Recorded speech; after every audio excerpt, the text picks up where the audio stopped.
It's been 6 years since the disaster at Fukushima, and the cleanup of that disaster is not only still ongoing, but the amounts being spent on it have risen dramatically over those 6 years.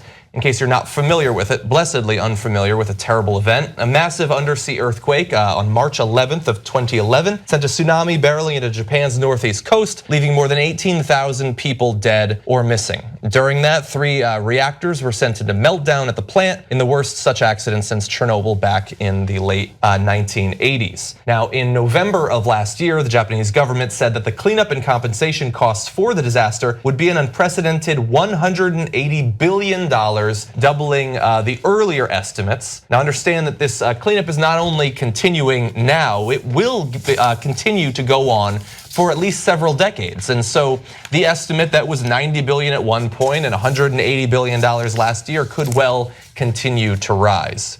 So let me jump in with an important substantive point before we give you the amazing details. These details will blow you away. But this whole $180 billion, this is the problem with a lot of the old forms of energy.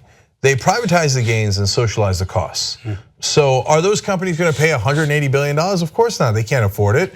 And so, hey, when they're making the money and the profits, they got to pocket all of it. And then when Japan gets hit with a $180 billion bill, sad day for the Japanese people. So, and the oil companies and the coal companies and the gas companies do it on an even bigger scale. So we're melting their planet, the ozone layer is getting eroded, we've got climate change. Well, that cost is borne by all of us, including a massive famine and drought happening in Africa today. Well, you bear those costs, they keep all the profits. Yeah. So this is just another extreme example of it.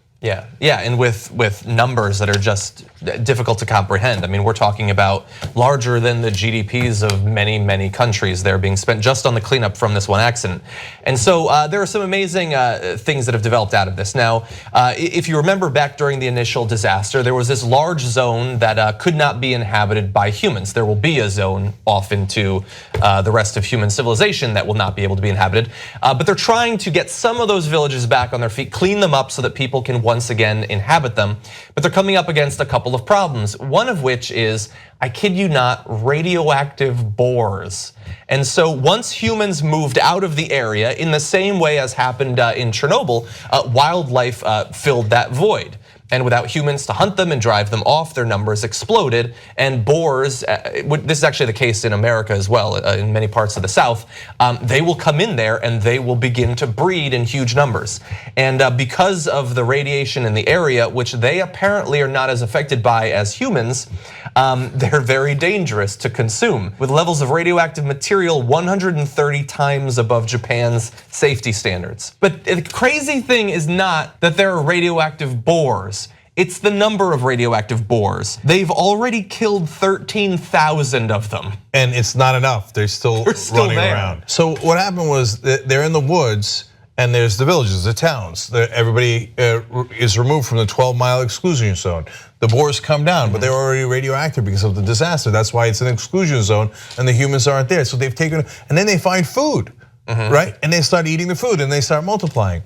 So this, you know what? I mean, look, well, number one, it sounds like a movie where the radioactive boars have taken over, right? And it's the radioactive boars versus the zombies. Number two, American hunters, how much would they love to be able to go into the exclusion zone to hunt radioactive boars? Be all over Fox News, my gosh. Yeah, and send Trump's kids. They love that stuff. Some of the nuclear rods, if you get close to them, now of course you won't go to the plant, right? But if you got close to them, humans die within 1 minute. That's how much there is radiation in the fuel, in the nuclear rods, okay?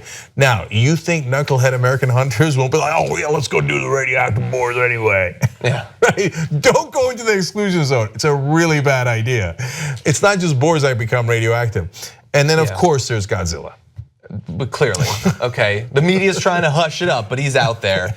And I'm glad that you brought up the 1 minute thing because I've been following this since the event happened because just the numbers are so big and the danger there as well. And so as Cenk said, a human can't survive much longer than a minute at a certain range from these rods. But it's even worse than that. It kills humans in a minute. It destroys robots in 2 hours. Like the robots they send in just to look at what's going on, to try to get close to the spent nuclear fuel so it can eventually be retrieved, they die. And these are robots, by the way. They die in 2 hours. They take 2 years to build individually. They're not normal robots. They're radioactive resistant robots, and they still malfunction and cease to function within 2 hours. It's amazing. But we haven't even gotten to the more amazing facts. So let's talk about some of the cleanup effort that's ongoing. So look, there was the meltdown that happened. This is 6 years ago. But spent nuclear fuel is not like wood that's on fire, and it continues to be a problem for a long time. Tokyo Electric Power Company is still pumping water nonstop through the 3 reactors to cool melted fuel that remains to this day too hot and radioactive to remove, generating 400 tons of contaminated water every single day for years and years and years. They have almost 1 million tons of that contaminated radioactive water in a storage space, and so they're going to need more storage spaces. That's just amazing. That look, how long are they going to have to do this? Is it going to be years? Is it going to be decades? Is it going to be longer? Eventually, they are going to have to cap the entire thing like Chernobyl.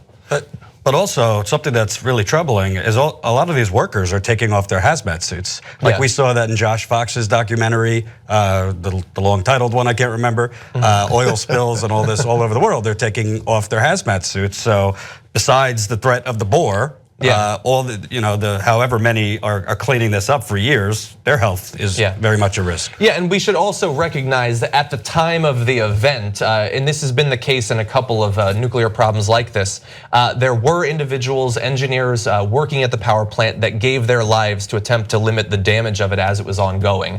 And so they can't be forgotten as we look back on this event as well. To Jordan's point, I want to read 2 more amazing facts. There are also more than 3,500 shipping containers holding radioactive sludge left over from the initial efforts to decontaminate all that water. Yeah. You know how big shipping containers are? So these giant shipping containers, there's 3,500 of them that's got radioactive sludge in it, let alone the 962,000 tons of water. And by the way, think about that, man. Every day. It's been 6 years since the nuclear meltdown.